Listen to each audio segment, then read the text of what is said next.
नमस्कार साथियों, स्वागत है आपका हमारे YouTube चैनल पर।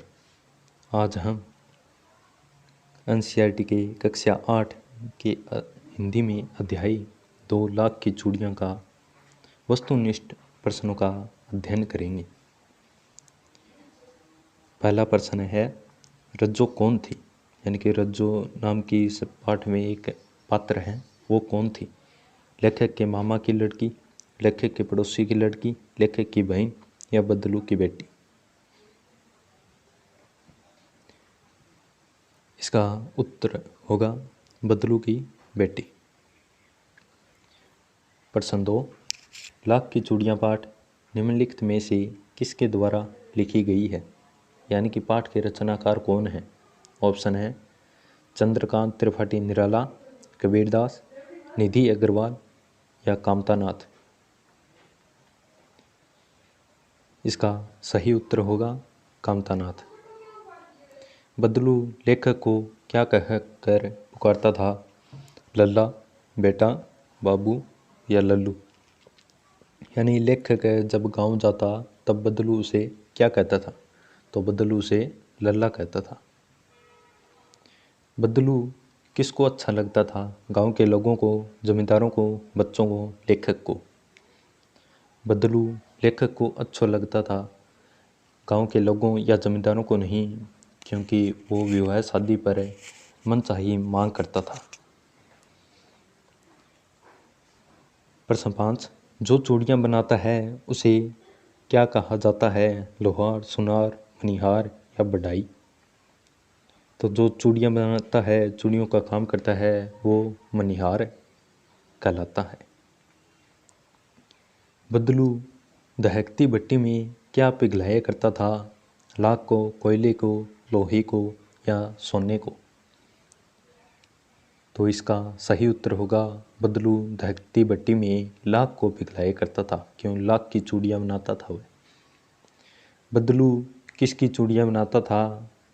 वही पहले वाला आ गया, चांदी की, लोहे की, लाख की या कांच की? तो बदलू लाख की चूड़ियाँ बनाता था।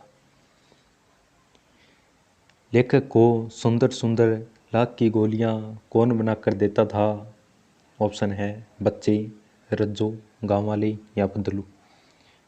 लेखक को सुंदर सुंदर लाख की गोलियाँ बदलू बनाकर देता था। प्रश्न 9 है, बेलन नुमा मुंगेरियाँ शब्द का क्या अर्थ है? गोल लकड़ी, पतली लकड़ी, सुंदर लकड़ी या छोटी लकड़ी? बेलन नुमा मुंगेरिया का अर्थ है गोल लकड़ी, यानी कि बेलन की तरह गोल। प्रश्न 10, बदलू के घर के सामने किसका पेड़ था? आम का, केले का, नीम का या पीपल का? बदलू के घर के सामने नीम का पेड़ था। प्रश्न 11, लाख की वस्तुएं सबसे ज़्यादा किस राज्य में बनती है? कर्नाटक, राजस्थान, महाराष्ट्र, पंजाब? लाख की वस्तुएं सबसे ज़्यादा राजस्थान में बनती है। बदलू लेखक को मलाई क्यों नहीं खिला पाया?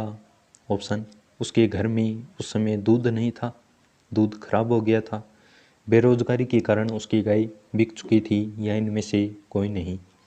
बदलू लेखक को मलाई इसलिए नहीं खिला पाया क्योंकि बेरोजगारी के कारण उसकी गाय बिक चुकी थी, यानी कि उसकी जो रोजी रोटी थी, वो लाख का काम करता था, वह अब छूट चुका था।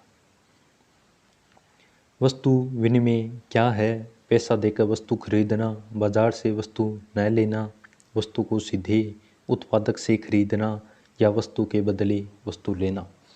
वस्तु विनिमय होता है वस्तु के बदले वस्तु लेना। हाथ कटने का इस कहानी में क्या अर्थ है? ऑप्शन, घायल होना, अपनी बात न कह पाना, हाथों से रोजगार छीनना, काम करने में असमर्थ होना। तो हाथ कटने का इस कहानी में अर्थ है हाथों से रोजगार छीनना। मशीनी युग के कारण बदलू के जीवन में क्या बदलाव आया?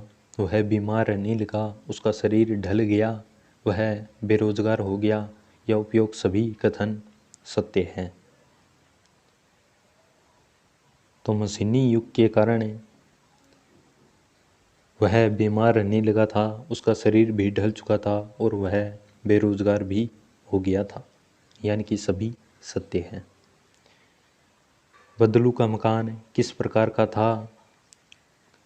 खपरेल का बना हुआ था, या घास फूस का बना हुआ था, या कुछ ऊंचाई पर बना था जिसका बड़ा सा आंगन था जहाँ पुराना नीम का पेड़ लगा हुआ था, या लकड़ी का बना हुआ था?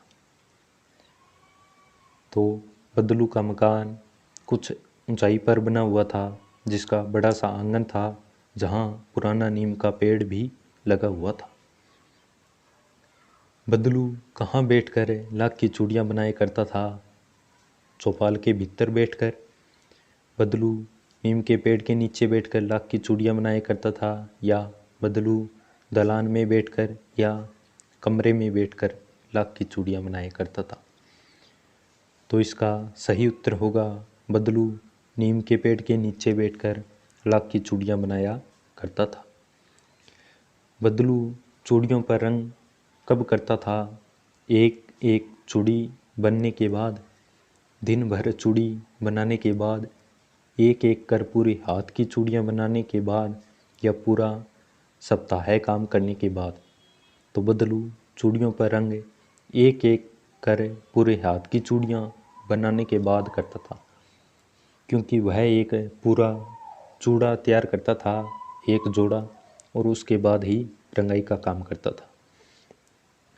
चूड़ियाँ बनाना बदलू का कैसा पैसा था?